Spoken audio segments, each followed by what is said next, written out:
My name is Eleanor Bennett. I am 71 years old, and the day my only son left me at a nursing home, he hugged me for exactly 3 seconds. Then he walked away. I stood beside a small suitcase containing everything he thought I needed for the rest of my life and watched his black car disappear through the gates. My son Daniel believed I had nothing, no money, no property, no one left in the world except him. What Daniel did not know was that 3 days earlier, I had received a phone call that would change everything. I had inherited $8 million, and before the month was over, my son would learn a painful lesson. Sometimes, the person you throw away is the person holding the key to your entire future. For most of my life, I was an ordinary woman. My husband, Thomas, and I were married for 42 years. We were never wealthy, but we had enough. Thomas worked as an electrician. I worked part-time at a local library while raising our only child, Daniel. Everything we did was for our son. When Daniel wanted to attend university, we helped pay his tuition. When he wanted his first car, Thomas gave him the money for the down payment.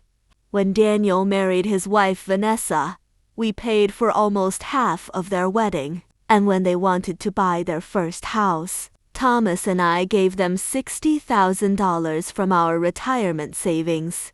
Thomas always said that money meant nothing if you couldn't use it to help your family. I believed that too, until I discovered that sometimes the more you give people, the more they begin to believe they are entitled to take. 3 years after Thomas died, I was still living alone in the little house where we had raised Daniel. It wasn't a luxurious home, but every corner held a memory. Thomas had built the wooden shelves in the living room. The roses in the backyard had been planted on our 20th wedding anniversary. There were still tiny pencil marks inside the kitchen doorway where we had measured Daniel's height as he grew. That house was not just a building, it was my entire life. Then one afternoon, Daniel came to visit. He brought Vanessa with him. They sat across from me at the kitchen table. Daniel looked concerned. He told me that he worried about me living alone. I was getting older. What if I fell? What if I became sick? Vanessa reached across the table and held my hand. She told me that family should take care of family. Their words touched me. Within 2 months, Daniel convinced me to sell my house and move in with them. The house sold for $480,000. After paying the remaining mortgage and expenses, I had a little over $300,000. Daniel suggested that I give him control of the money. He said he could invest it for me. I refused. Something inside me told me to keep control of my finances. It was one of the best decisions I ever made.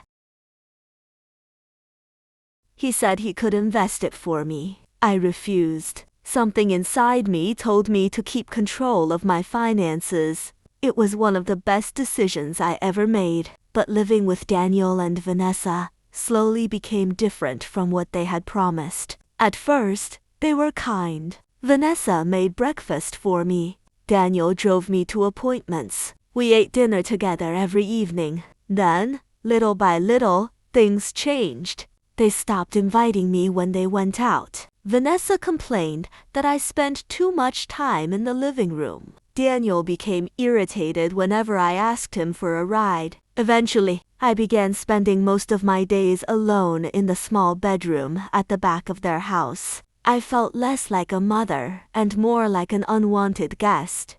Then one evening, I heard something I was never supposed to hear. I was walking toward the kitchen when I heard Daniel and Vanessa talking. I stopped when I heard my name. Vanessa was asking how much money I still had. Daniel told her it was probably around $300,000.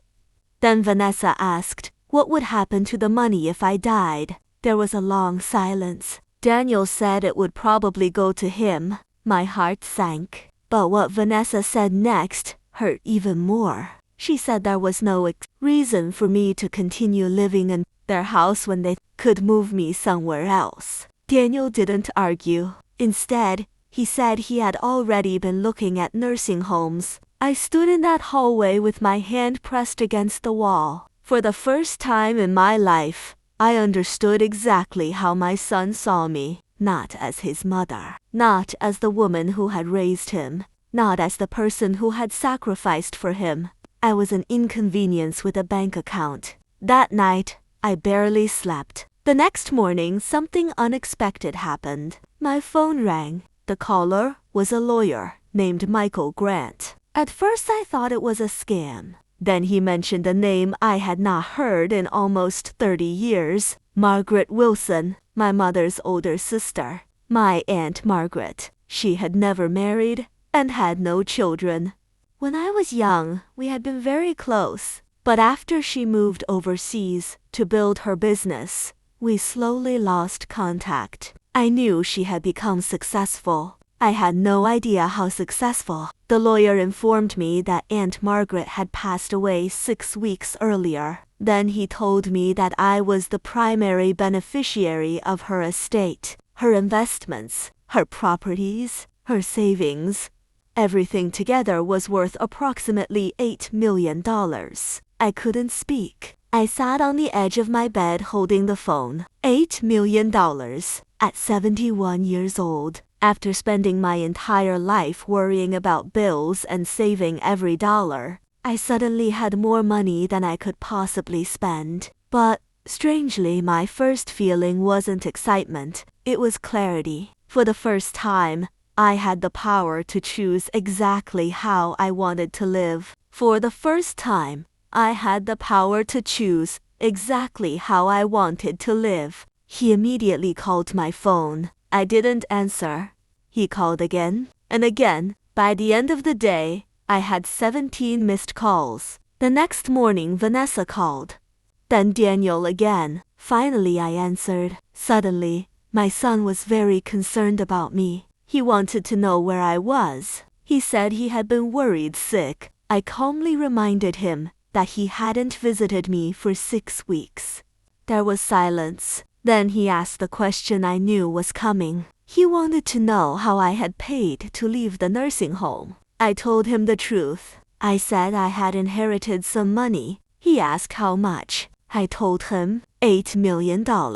For several seconds, he said nothing. Then everything changed. Within 2 days, Daniel wanted to visit me. Suddenly, he had time. Vanessa sent me messages telling me how much she missed me. They wanted us to be a family again. I agreed to meet them, but not at my home. We met at Michael Grant's office. When Daniel and Vanessa arrived, they looked nervous. Michael sat beside me. Daniel began apologizing. He said moving me into the nursing home had been a mistake. Vanessa said they had only wanted what was best for me. I listened quietly. Then I asked one question. If I had never inherited the money, would I be sitting here with you today? Neither of them answered. They didn't need to. I already knew. I told Daniel that I loved him. He was my son, and nothing would change that. But love did not mean allowing someone to use me. I told him I had changed my will. His face went pale. Vanessa stared at me. I explained that most of my fortune would eventually help people who had been forgotten, abandoned, or exploited in their later years. Daniel asked if I was really going to leave my own son with nothing. I looked at him for a long moment. Then I reminded him of something. When he left me at that nursing home, he believed I had nothing, and he was perfectly comfortable walking away. The room became completely silent. I stood up. For the first time in years, I didn't feel weak. I didn't feel old. I didn't feel invisible. I felt free. Today, it has been almost 2 years since that day. I still live in my house by the lake. Every morning, I drink my coffee beside the window and watch the sunlight dance across the water. I volunteer at the library twice a week. I travel occasionally. I have made new friends. And I have discovered something I wish I had understood much earlier. Getting older does not mean giving up control of your life. It does not mean you have to accept disrespect just because it comes from someone you love. And it does not mean your story is finished. As for Daniel, we speak occasionally. Our relationship is different now. He knows there are boundaries. He knows my money belongs to me. And he knows that being my son does not automatically entitle him to everything I spent a lifetime building. I don't hate him. I don't want revenge.